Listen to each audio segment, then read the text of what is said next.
Vamos a estudiar el Salmo 119, una porción del Salmo 119, que es muy largo, versos 57 al 64.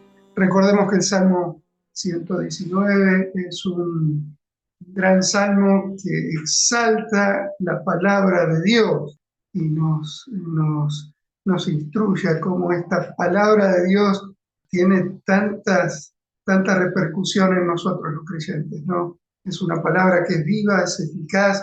Así que bueno, vamos a leer. Mi porción en Jehová, he dicho que guardaré tus palabras.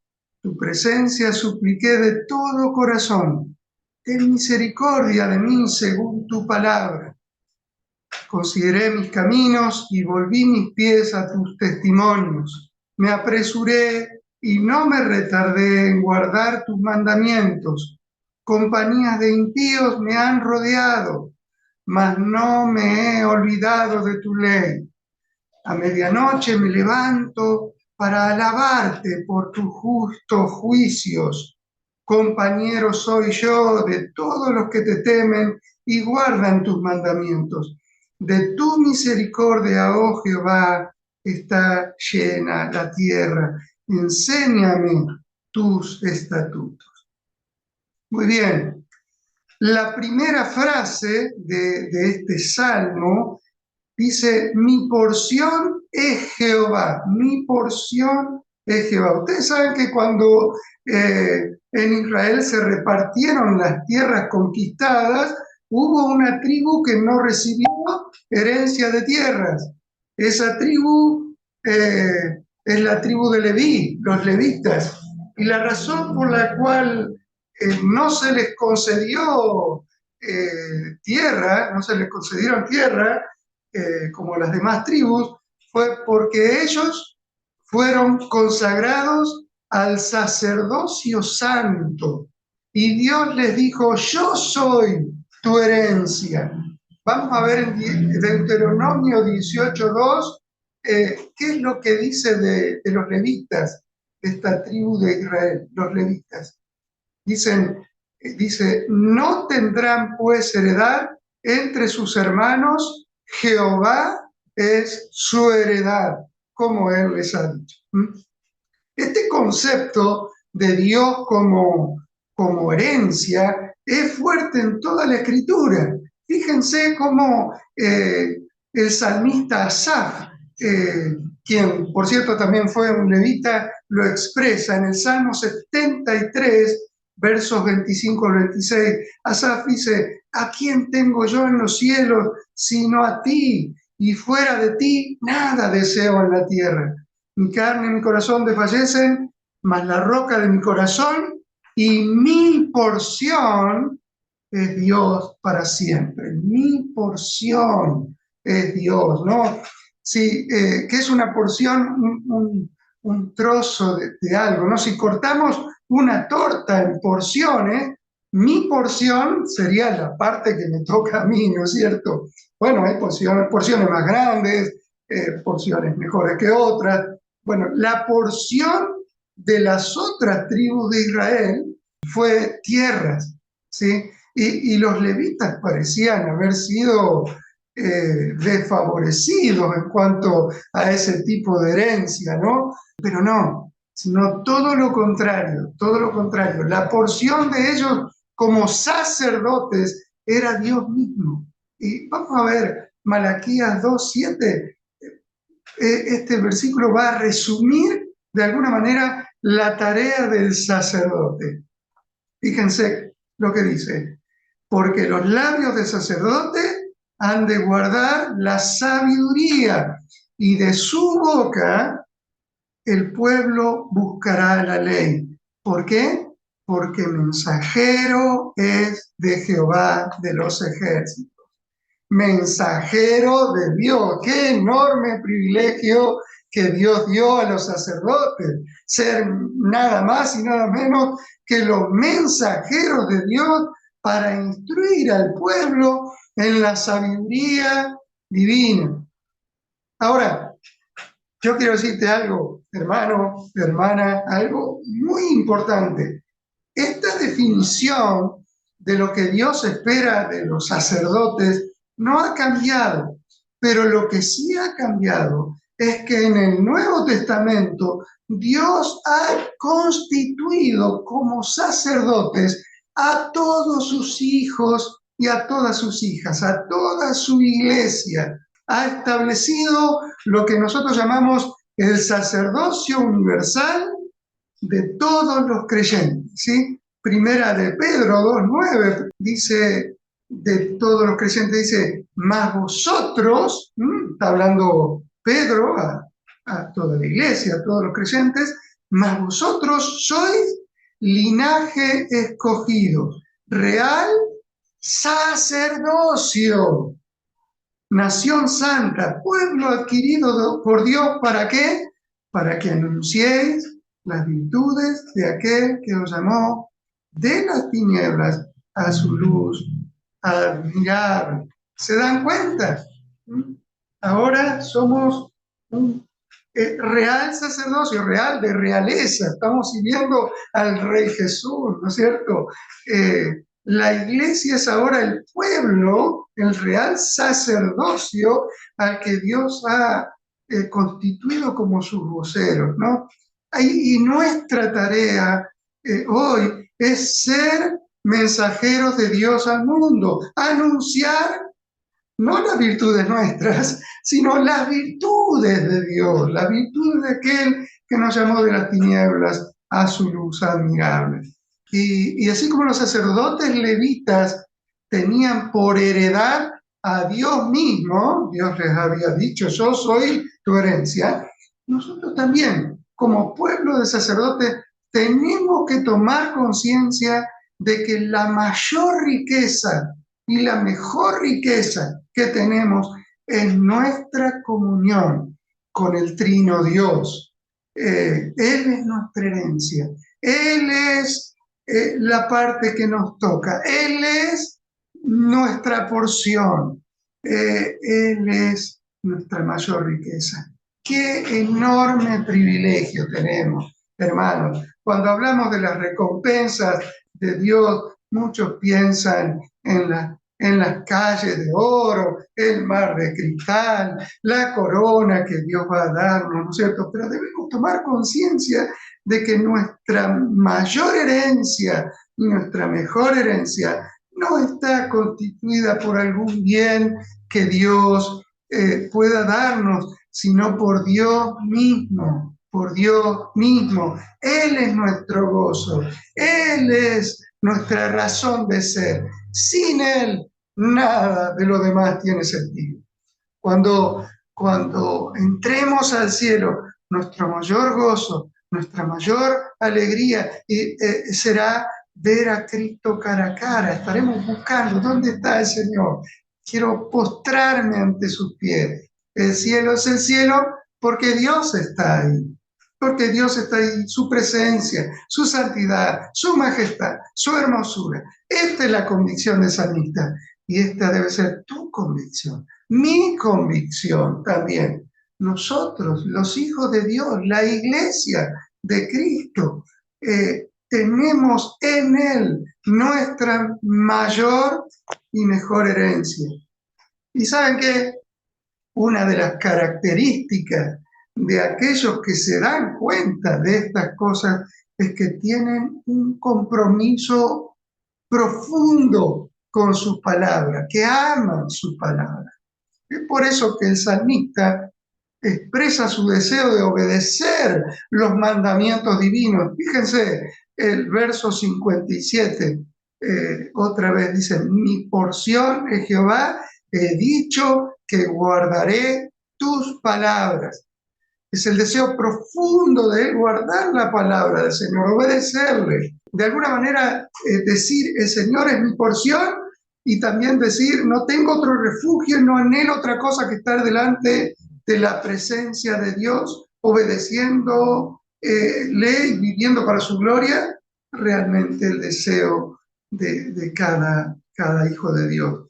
El salmista es consciente también de que esto no es algo que él va a lograr por su fuerza de voluntad humana, Y es por eso que inmediatamente él invoca y suplica de todo corazón la presencia de Dios. Necesitamos todos el auxilio de Dios para realmente vivir lo que nosotros encontramos en las Escrituras. Es significativo que cuando Adán y Eva cayeron, fue un momento en donde estaban distraídos de la presencia del Señor.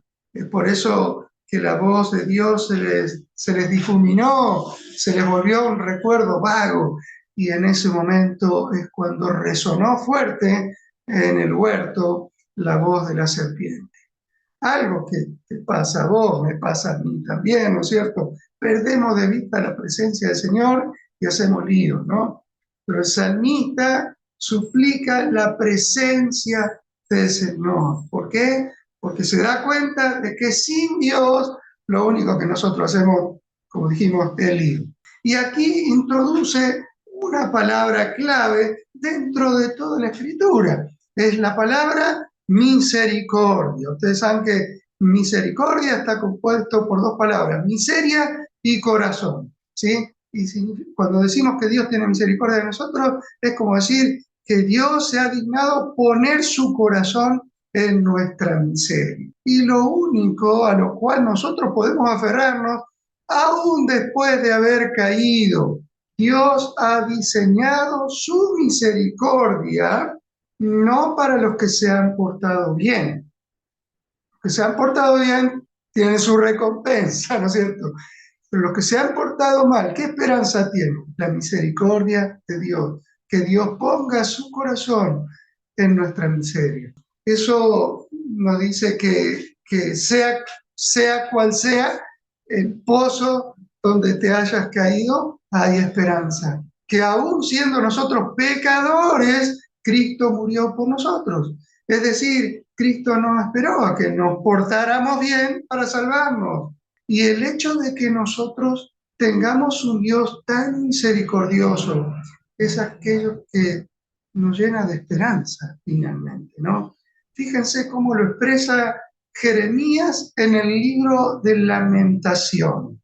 Jeremías capítulo 3, verso 21. Esto recapacitaré en mi corazón, por lo tanto esperaré. Por la misericordia de Jehová no hemos sido consumidos, porque nunca decayeron sus misericordias. Nuevas son cada mañana, grande es tu fidelidad. Interesantemente, en este pasaje también Jeremías tiene en claro, en medio de una situación catastrófica para Israel, cuál es su porción. Fíjense, igual que el salmista, dice en el versículo 24, mi porción es Jehová, dijo mi alma, por tanto en él esperaré.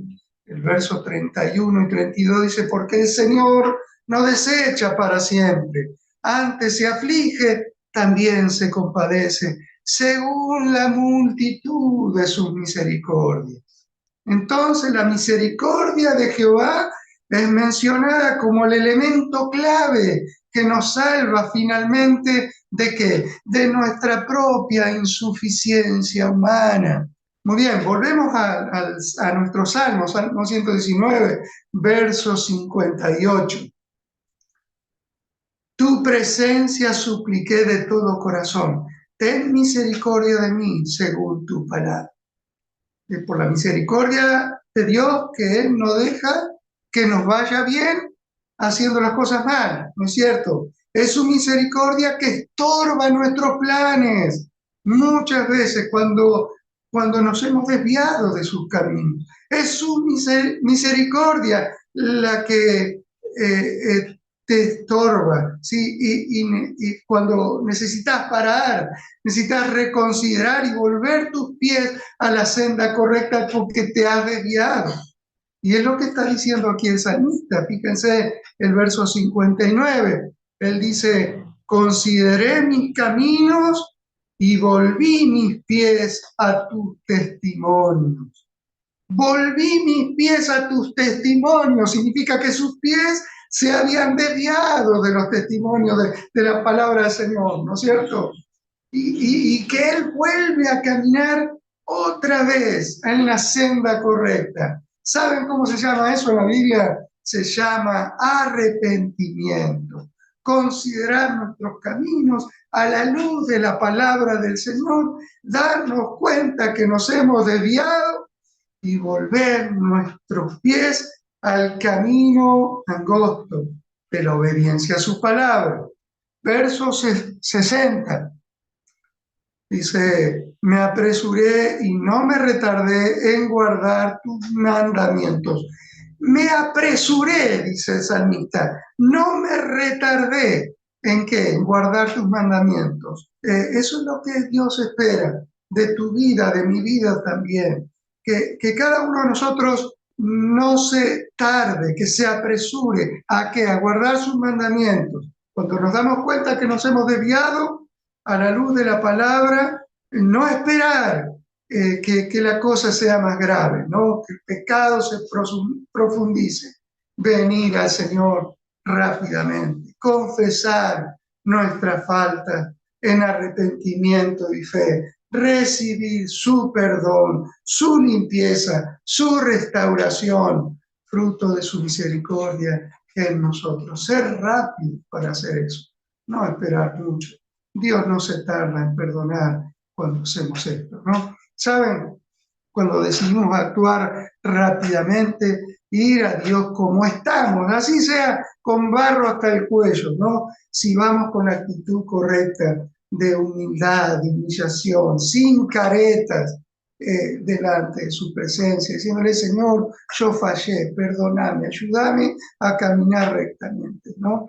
Dios va a perdonar y Dios va a limpiar nuestras maldades. Pero adivinen qué, si nosotros queremos actuar de esa manera, si nosotros realmente queremos ser fieles al Señor, debemos también, como algo lógico, esperar oposición. Oposición. Es una enseñanza clara en las Escrituras que todo aquel que quiere vivir piadosamente va a tener oposición. Fíjense, 2 Timoteo 3:12, ¿qué dice? Y también todos los que quieren vivir piadosamente en Cristo Jesús padecerán persecución. Te pregunto, ¿querés vivir piadosamente? Bueno, entonces no esperes condecoraciones, medallas, aplausos, ¿no es cierto?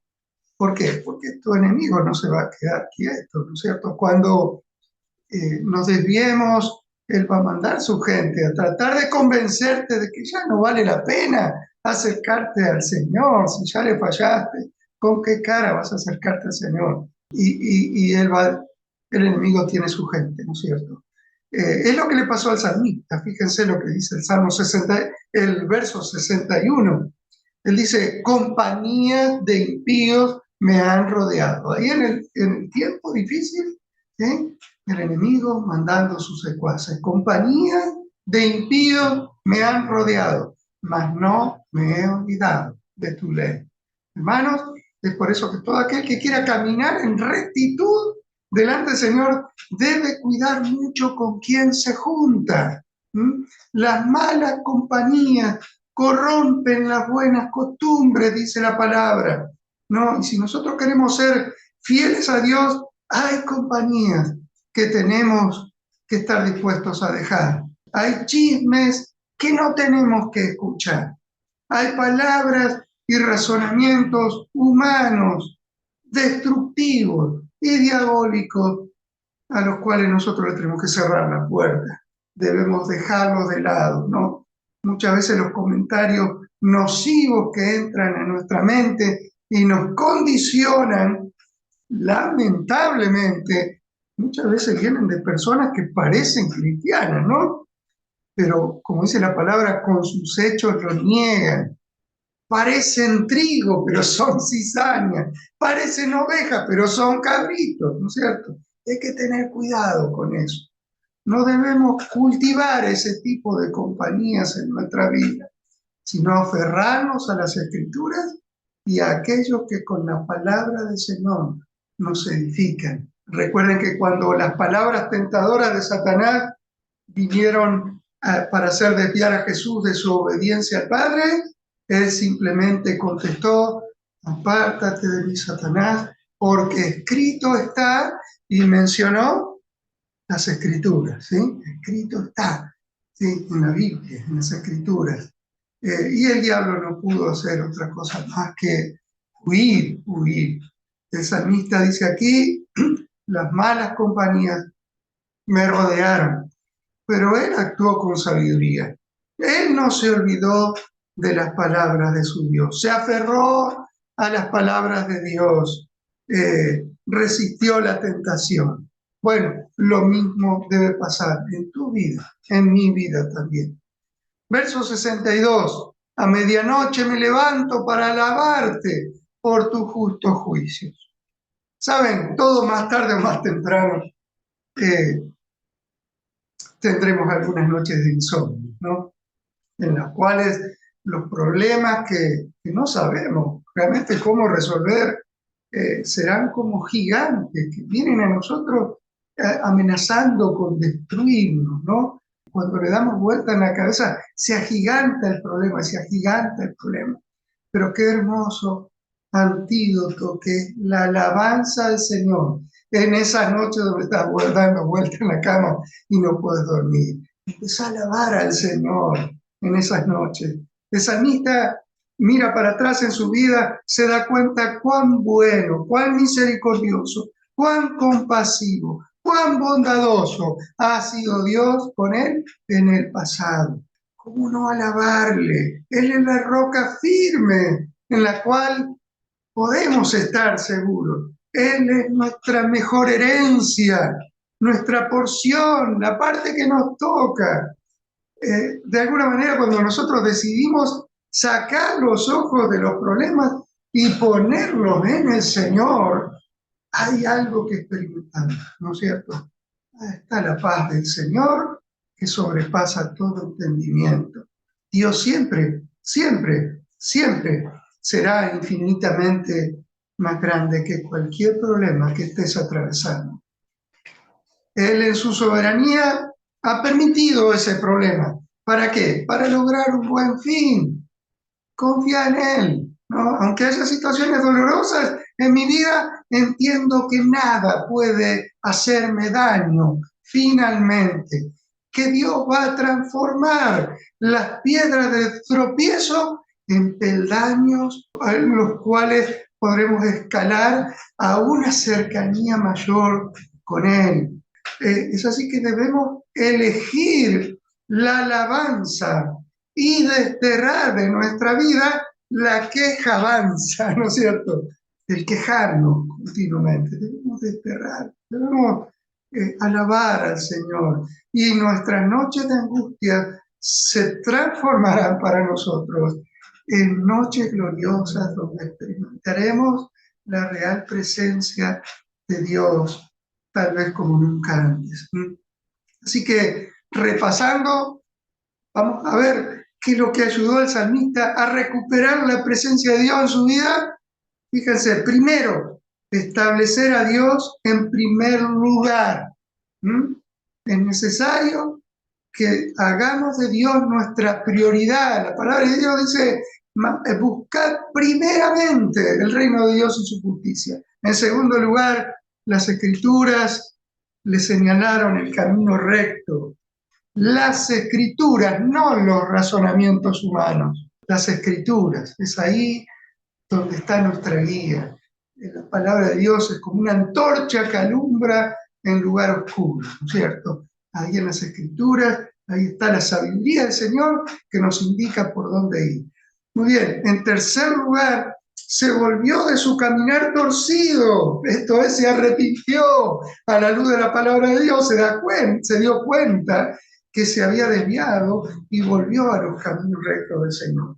En tercer lugar, como vimos, echó mano de la misericordia del Señor, de la misericordia de Dios. Esa misericordia que ha sido diseñada por Él para aquellos que han fallado. ¿Para qué? Para volverlos al camino. Muy bien, en quinto lugar, comenzó a ver sus preocupaciones como oportunidades, no para quejarse, sino como oportunidades para alabar a Dios, para descansar en Dios, en esas noches de insomnio donde no podía dormir, ¿sí? Eligió alabar al Señor en vez de darle rienda suelta a sus preocupaciones.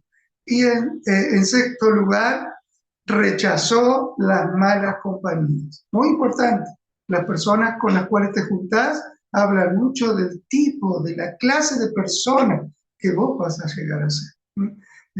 Así que el salmista rechazó las compañías de impíos, ¿no?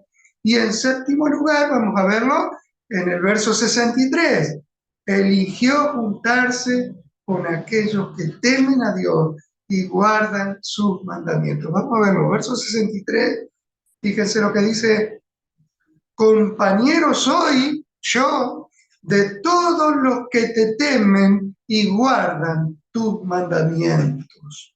¿Se dan cuenta? No es solo apartarte de las malas compañías que no temen a Dios ni a sus palabras, es también acercarte a las buenas compañías. A las buenas compañías. A la mala compañía, predicar el Evangelio de Cristo, ¿no es cierto? Predicar el Evangelio. Y si podés influir en ellos, tal vez algunos se conviertan, ¿no es cierto? Pero cuando las malas compañías influyen más en vos y ya conocen la palabra, no quieren saber nada y te quieren desviar, entonces no, ya hiciste lo que tenías que hacer con las malas compañías, ¿no? Así que, como dijimos, no solo apartarte de las malas compañías, sino fomentar en tu vida las buenas compañías.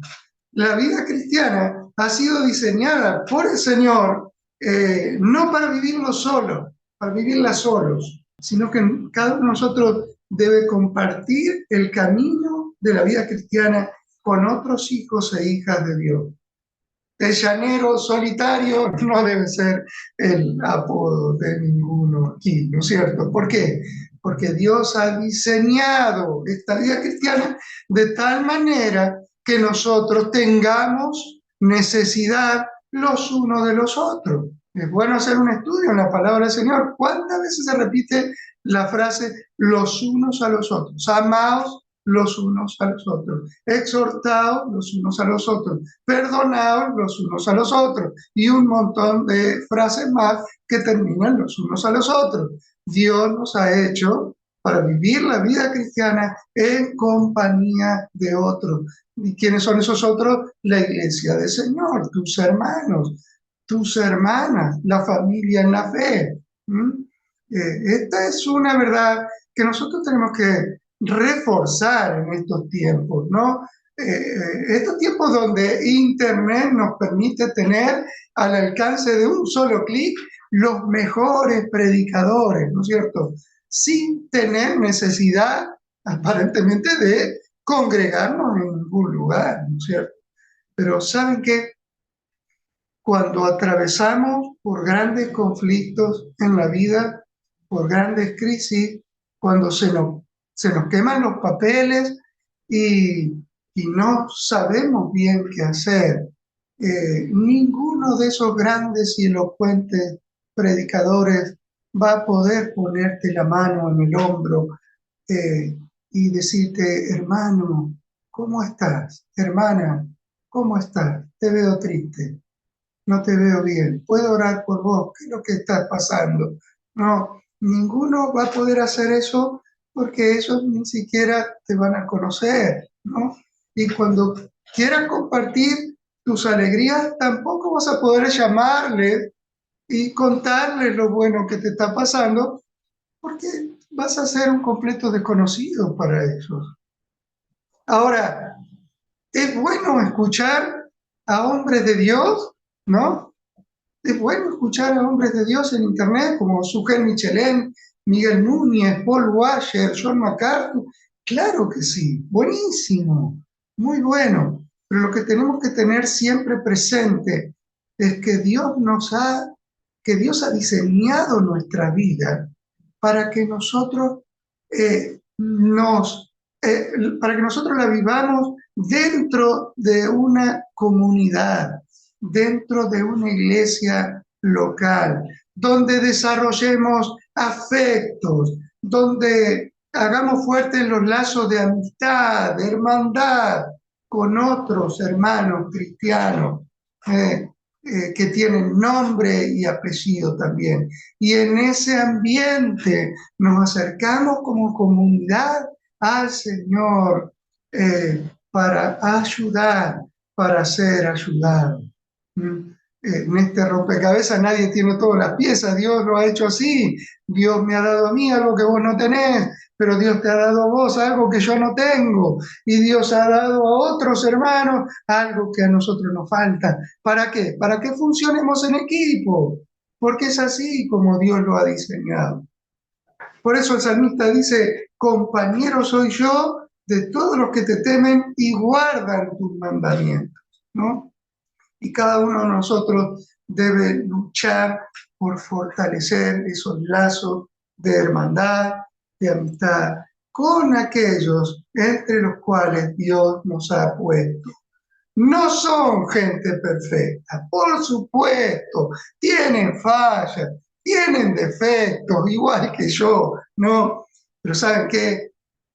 Temen al Señor y luchan por obedecer al Señor de todo su corazón.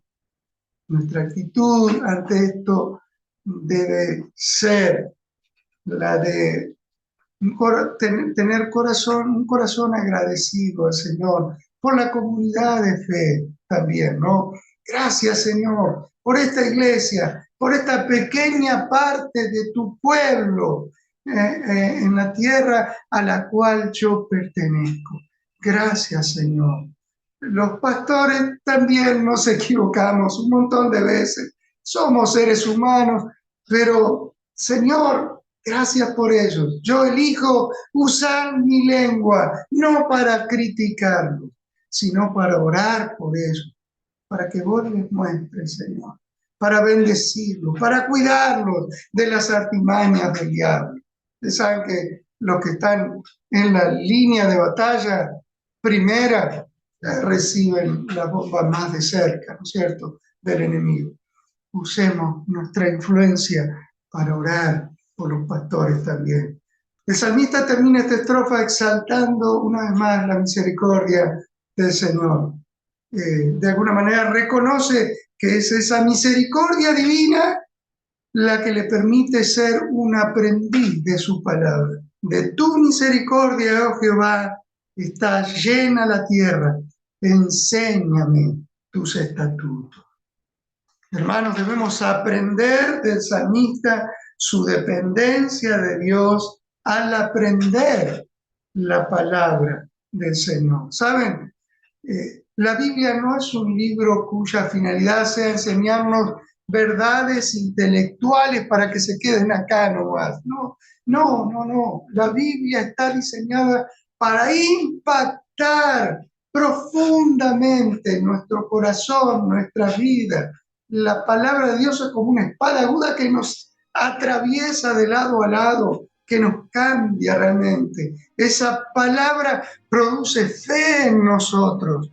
A través de la palabra, Dios ha hecho que nazcamos de nuevo. Contiene las verdades eternas, insondables de la sabiduría divina. Y por eso, hermanos, es nuestra intención en estos espacios llevar a cada uno de ustedes a valorar más la palabra, a atesorarla en su corazón. Que todos nosotros podamos decir junto con el salmista: mi porción es Jehová. Y como dice David en otro salmo, y es hermosa la heredad que me ha tocado. Que podamos realmente tomar conciencia de que lo más precioso que tenemos y tendremos por siempre no son cosas, sino la misma presencia de Dios en nuestras vidas. Esta es nuestra herencia incontaminable, inmarchitable, eterna en los cielos, reservada para los hijos de Dios, para las hijas de Dios. Amén. A Él sea la gloria por siempre.